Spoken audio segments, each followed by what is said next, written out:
Shalom, selamat siang Bapak. Terima kasih atas kesempatan yang diberikan kepada saya. Pada siang ini saya akan mereview makalah Prinsip Sosiologi Komunikasi. Nama Indriani Mage, NIM 2003 030088, jurusan Sosiologi kelas C, Universitas Nusa Cendana Kupang 2021. Kata pengantar, puji syukur kehadirat Allah yang telah memberikan rahmat dan hidayahnya sehingga saya dapat menyelesaikan tugas makalah yang berjudul Prinsip Sosiologi Komunikasi ini tepat pada waktunya. Adapun tujuan dari penulisan makalah ini adalah untuk memenuhi tugas dari Bapak dosen. Selain itu, makalah ini juga bertujuan untuk menambah wawasan bagi para pembaca dan juga bagi saya sendiri. Saya mengucapkan terima kasih kepada Bapak dosen yang telah memberikan tugas ini sehingga saya dapat menambah pengetahuan dan wawasan sesuai dengan bidang studi yang saya tekuni. Yang pertama, latar belakang. Sosiologi sebagai landasan ilmu komunikasi dapat dilihat dari fokus sosiologi yang mempelajari manusia dalam kehidupan bermasyarakat. Dalam kehidupan bermasyarakat, pembentukan kelompok terjadi melalui proses interaksi sosial dan pembentukan masyarakat juga bisa terjadi melalui proses interaksi antar kelompok. Proses pembentukan interaksi kelompok dan masyarakat luas itu terjadi melalui komunikasi. Komunikasi menghasilkan interaksi sosial dan memungkinkan adanya kontak sosial. Pembahasan komunikasi selalu berkaitan dengan proses sosial, yakni kegiatan pertukaran pikiran dan modifikasi sistem nilai. Hal ini tersebut dapat dikatakan bahwa komunikasi sosial di sebuah masyarakat merupakan proses yang tidak bisa dilepaskan dari sistem nilai masyarakat itu sendiri. Hal ini membuktikan bahwa sosiologi bisa berpengaruh besar dalam tatanan komunikasi. Komunikasi dan sosiologi merupakan dua hal yang saling berkaitan. Sosiologi merupakan ilmu pengetahuan yang telah lama berkembang, sehingga komunikasi merupakan proses interaksi yang berada dalam kajian sosiologi. Berdasarkan hal tersebut, maka dapat disimpulkan bahwa sosiologi menjadi landasan kelahiran dan perkembangan ilmu komunikasi untuk mengkaji kualitas interaksi sosial masyarakat. Yang berikut sejarah kelahiran sosiologi komunikasi. Asal mula kajian komunikasi di dalam sosiologi bermula dari akar tradisi pemikiran Karl Marx. Karl Marx merupakan salah satu pendiri sosiologi yang beraliran Jerman. Sementara Claude Henry Saint-Simon, Auguste Comte, dan Émile Durkheim merupakan ahli sosiologi yang beraliran Prancis. Gagasan awal Karl Marx tidak dapat pernah lepas dari pemikiran-pemikiran Hegel. Hegel memiliki pengaruh yang kuat terhadap Karl Marx. Bahkan Karl Marx mudah menjadi seorang yang idealisme justru berasal dari pemikiran-pemikiran Hegel tentang idealisme. Karl Marx tua kemudian menjadi seorang materialisme. Yang pertama, menurut Ritzel Burhan Bungin pada 182090, pemikiran Hegel yang paling utama dalam melahirkan pemikiran-pemikiran tradisional, konflik, dan citra tentang dunia sebagai cara berpikir, dan dialektika menekankan pada cara berpikir yang lebih dinamis tentang arti penting dari proses, hubungan, dinamika, konflik, dan kontradiksi. Pada sisi lain, dialektika adalah pandangan tentang dunia, bahkan tersusun dari instruksi yang strategis. Hegel juga dikatakan sebagai filsafat idealisme yang lebih mementingkan pemikiran dan produk mental daripada kehidupan material. Dalam pembentukan dan ekstrem, idealisme menegaskan bahwa hanya manusia, bahkan tidak ada, berkeyakinan bahwa proses mental pada awalnya kehidupan sosial manusia dan fisik sudah tidak ada lagi. Idealisme merupakan sebuah produk berpikir untuk menekankan tidak saja pada proses mental, namun juga gagasan-gagasan yang dihasilkan dan proses mental itu. Pemikiran-pemikiran Habermas sendiri termasuk dalam kelompok kritis. Habermas sendiri menamakan gagasan-gagasan sebagai konstruksi materialisme historis. Habermas bertolak dari pemikiran Marx seperti potensi manusia, spesies makhluk, dan aktivitas yang berperasaan. Habermas menyatakan bahwa Marx telah gagal membedakan antara dua komponen analitik yang berbeda, yaitu kerja dan interaksi antara kerja dan interaksi sosial. Marx hanya membahas kerja saja dan mengabaikan interaksi sosial. Ritzer Burhan Bungin mengutip bahwa Habermas menyatakan ia hanya mengambil perbedaan antara kerja dengan interaksi sosial sebagai titik awalnya. Ia hanya mengambil perbedaan antara kerja dengan interaksi sosial, menjelaskan perbedaan meski ia cenderung menggunakan istilah tindakan rasional purposif dan tindakan komunikatif. Dalam The Theory of Communication, Action pun menyebutkan tindakan komunikatif ini sebagai bagian dari dasar-dasar ilmu sosial dan teori komunikasi penjelasan. Yang berikut konseptual dan ruang lingkup sosial komunikasi. Interaksi sosial dalam berkelompok dan bermasyarakat yang oleh Habermas disebut sebagai tindakan komunikasi tidak lain merupakan perspektif sosiologi. Perspektif itu pula yang menjadi objek pengamatan sosiologi komunikasi. Fokus interaksi sosial dalam masyarakat berhubungan dengan sosiologi komunikasi. Konsep-konsep tersebut yang kemudian melahirkan studi-studi integratif serta berkaitan satu sama lain sehingga melahirkan studi-studi interrelasi sekaligus juga sebagai ruang lingkup dalam studi sosiologi komunikasi. Yang pertama ialah sosiologi. Kata sosiologi berasal dari kata sophie yang berarti bercocok tanam atau bertanam. Kemudian berkembang menjadi socius atau bahasa Latin yang berarti teman atau kawan. Selanjutnya berkembang lagi menjadi kata sosial yang berarti berteman, bersama atau berserikat. Hasan Sadli, secara khusus kata sosial maksudnya adalah kata sosial secara khusus dalam hal-hal mengenai berbagai kejadian dalam masyarakat, yaitu persekutuan manusia dan selanjutnya dengan pengertian itu. Yang berikut community atau masyarakat. Menurut Ruth Linton, masyarakat merupakan sekelompok manusia yang telah hidup dan bekerja sama cukup lama sehingga mereka dapat mengatur diri mereka dan menganggap diri mereka sebagai satu kesatuan sosial dan sebagai batas-batas yang dirumuskan dengan jelas. Celeste Marjan menyatakan masyarakat adalah orang-orang yang hidup bersama dan menghasilkan kebudayaan. Sementara menurut Mark Eber dan Peik, masyarakat adalah suatu sistem dari kebiasaan dan tata cara, dari wewenang dan kerjasama antara berbagai kelompok dan penggolongan dari pengawasan tingkah laku serta kebebasan masyarakat. Yang berikut teknologi telematika. Istilah teknologi telematika atau telekomunikasi media informatika berawal dari istilah komunikasi informatika. Istilah ini populer di aktif dekade 70-an. Pada masa sebelumnya, teknologi informasi masih disebut sebagai istilah teknologi komputer dan pengelolaan data elektronik atau electronic data processing. Burhan Bungin 29.2009. Istilah telematika lebih ke arah penyebutan kelompok teknologi yang disebutkan secara bersama-sama namun sebenarnya dilakukan teknologi informasi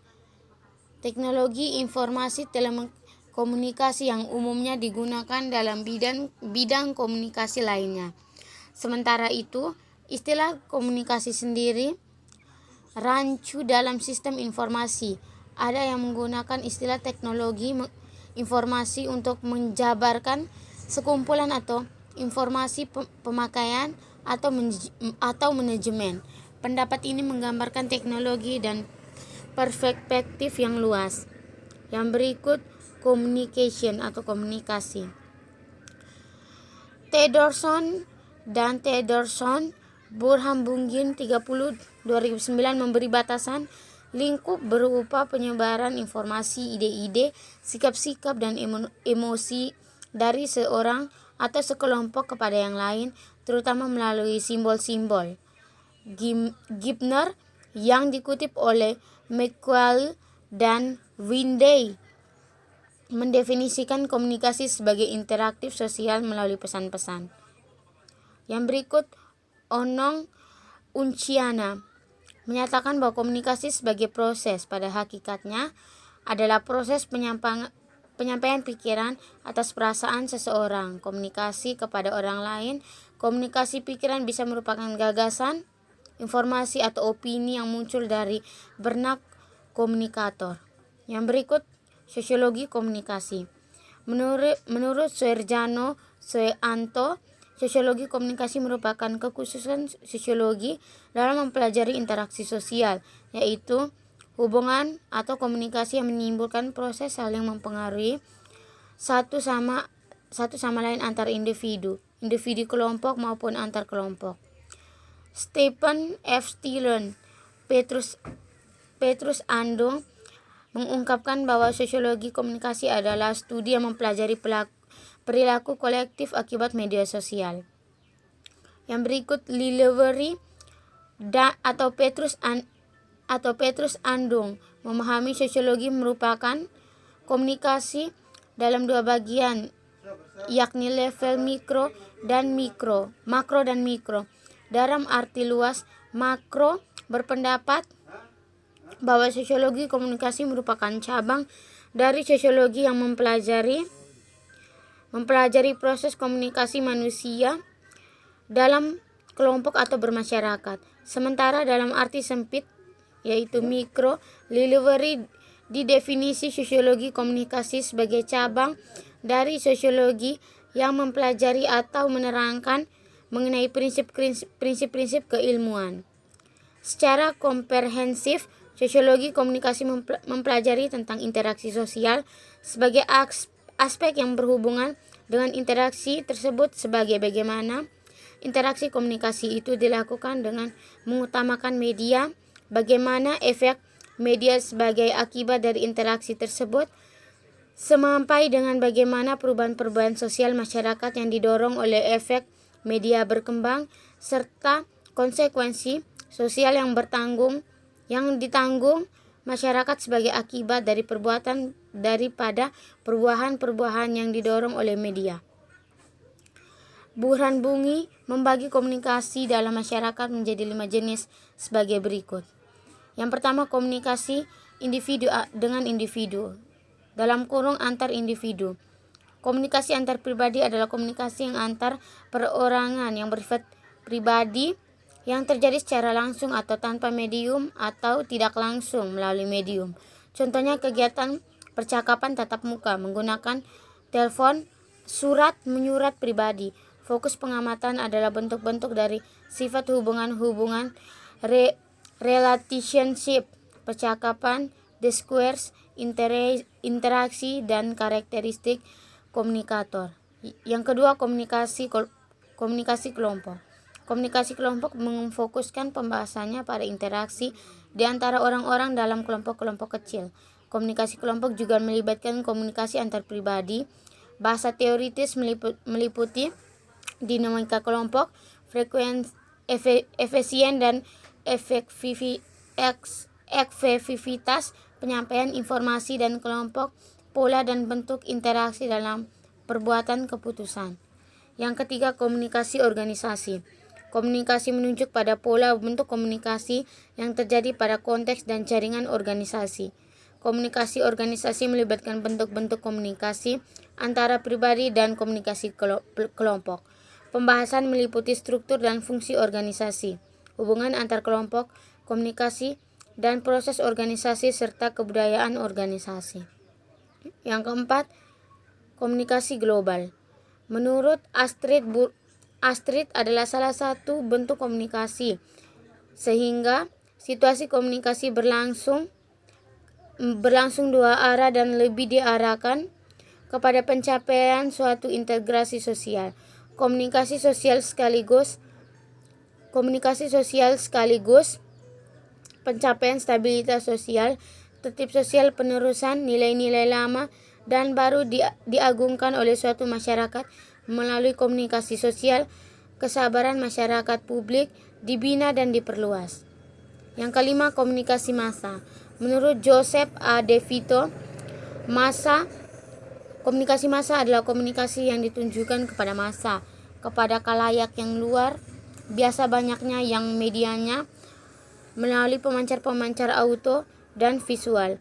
Lingkup komunikasi massa meliputi sumber pemberitahuan, pesan komunikasi, hubungan komunikasi dengan komunikator, serta dapat pemberitaan terhadap masyarakat. Yang berikut, ranah sosiologi komunikasi. Ranah sosiologi komunikasi berbeda dengan studi-studi komunikasi dan sosiologi secara keseluruhan. Dengan kata lain, objek sosiologi komunikasi tidak sama dengan sosiologi secara umum dan tidak mengambil objek komunikasi, tetapi sosiologi komunikasi menjembatani studi sosiologi dan studi komunikasi. Jembatan itu dibangun berdasarkan kajian sosiologi tentang interaksi sosial, yang di dalam sosiologi juga dikenal sebagai subkajian masalah-masalah komunikasi. Kemudian menarik ke dalam studi komunikasi yang berkaitan erat dengan sosiologi, yaitu studi-studi media, dampak media maupun perkembangan teknologi komunikasi. Yang berikut, objek sosiologi komunikasi. Setiap bidang ilmu dalam rumpun ilmu-ilmu memiliki objek kajian farmasi yang sama, yaitu manusia adalah objek yang tidak pernah habis dibahas dari berbagai aspek dan sudut pandang, konteks mikro, makro, fisik, metafisika, bahkan dalam konteks spiritual.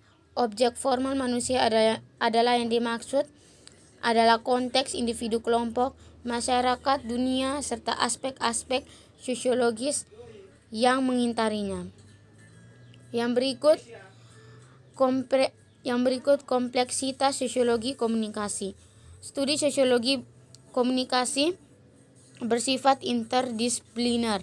Artinya, sosiologi tidak dapat membatasi diri pada persoalan komunikasi dan selak-beluknya, tetapi juga membuka diri pada kontribusi disiplin lainnya seiring dalam perkembangan masyarakat dan kemajuan zaman. Karena bersentuh langsung dengan berbagai disiplin ilmu, maka studi sosiologi komunikasi dan rumit kompleks. Studi sosiologi komunikasi dan dipengaruhi oleh perkembangan berbagai ilmu dan perkembangan ilmu dari perkembangan teknologi. Komunikasi adalah teknologi komunikasi informasi. Hal ini terjadi karena perubahan dan kemajuan teknologi komunikasi cenderung membawa dampak yang cukup besar terhadap kemajuan dan perubahan pada bidang-bidang ilmu lainnya, seperti budaya dan ekonomi. Berbagai teori dirasakan cepat, usang, dan sudah tidak up to date lagi. Begitu lagi perspektif yang semula dianggap penting untuk dikembangkan dalam bidang studi komunikasi menjadi semakin kompleks dalam waktu singkat. Begitu pula kaitan studi sosiologi komunikasi dengan disiplin ilmu lainnya. Saat terasa begitu sedikit para ahli yang ikut memikirkan kajian ini berdasarkan kekhawatiran yang ada di dalam masyarakat. Yang terakhir ialah kesimpulan. Yang pertama, gagasan perspektif sosiologi komunikasi telah bersama dengan lahirnya sosiologi itu sendiri, baik dalam perspektif struktural, fungsional maupun perspektif konflik. Yang kedua, konsep-konsep penting yang berhubungan dengan sosiologi komunikasi adalah konsep sosiologi masyarakat dan komunikasi dan teknologi telematika.